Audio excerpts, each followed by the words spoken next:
దుబాయ్‌లో నేనైతే ఉండ్రాళ్ళ తద్ది చేసుకున్నాను. ఎలా చేసుకున్నాను ఏంటి అన్నది, ఉండ్రాళ్ళ తద్ది వచ్చేసి పెళ్లైన ఆడవాళ్ళు వాళ్ళ హస్బెండ్ బాగుండాలని చెప్పేసి చేస్తారు. పెళ్లి కాని అమ్మాయిలైతే వాళ్ళకి మంచి హస్బెండ్ రావాలనేసి అయితే చేస్తారు. మీలో ఎంతమందికి ఉండ్రాళ్ళ తద్ది తెలుసో కామెంట్‌లో అయితే కామెంట్ చేయండి. దుబాయ్‌లో కూడా మనకి అన్ని వస్తువులు దొరుకుతాయి. వీడియో క్లిప్‌లో చూపిస్తున్న ఆకుకూర ఏంటో మీకు తెలిస్తే కనుక కామెంట్ చేయండి. పండగ అనేసరికి మనం ఏదో ఒకటి వండాలి కదా! సో ఉండ్రాళ్ళు అయితే వండాను. ఫస్ట్ టైం ఆవిడలైతే ట్రై చేశారండి. లెఫ్ట్ హ్యాండ్‌తో తింటాం కాదు, సెల్ఫీ చేతులకి బాడీ లోషన్ రాయి, వింటర్ స్టార్ట్ అయిపోయింది కదా. లక్కీ బాబుకి పెట్టింది కొంచెం ఫుడ్ అయినా కానీ అస్సలు ఫుడ్ అన్నది తినడు వాడు. గ్రీన్ ఉన్నప్పుడు మాత్రం చక్కగా దజ్జాగా వెళ్ళిపోవచ్చమాట, ఎవ్వరు రారు.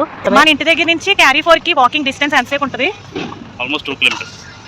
ఫాస్టింగ్ కదా, అంత దూరం ఏం నడుస్తానులే, మళ్ళీ నీరసం వస్తుందని చెప్పేసి ఇంట్లో ఉండిపోదాం అనుకున్నాను. మళ్ళీ ఇంట్లో ఉండిపోయినా కానీ మా ఆయన అయితే ఫోన్ చేస్తారు 100 సార్లు ఏం కావాలని చెప్పేసి. గోంగూర అయితే దొరుకుతుందన్నమాట. ఈ గోంగూర వచ్చేసి మనకి 100 దిరమే. నేను బాగా వచ్చినాయి అని చెప్పేసి మళ్ళీ మర్చిపోతానేమో అని సెకండ్ టైం కూడా ప్రాక్టీస్ చేశాను. దుబాయ్‌లో నేను చేసుకున్న ఉండ్రాళ్ళ తద్ది ఫుల్ వీడియో అయితే మన యూట్యూబ్ ఛానల్‌లో ఉన్నది. మీలో ఎవరైనా మన ఛానల్ ఫస్ట్ టైం చూస్తున్నట్టయితే కనుక మీరు ఇంకా దుబాయ్ వీడియోస్ చూడాలనుకుంటే ప్లీజ్ సబ్స్క్రైబ్.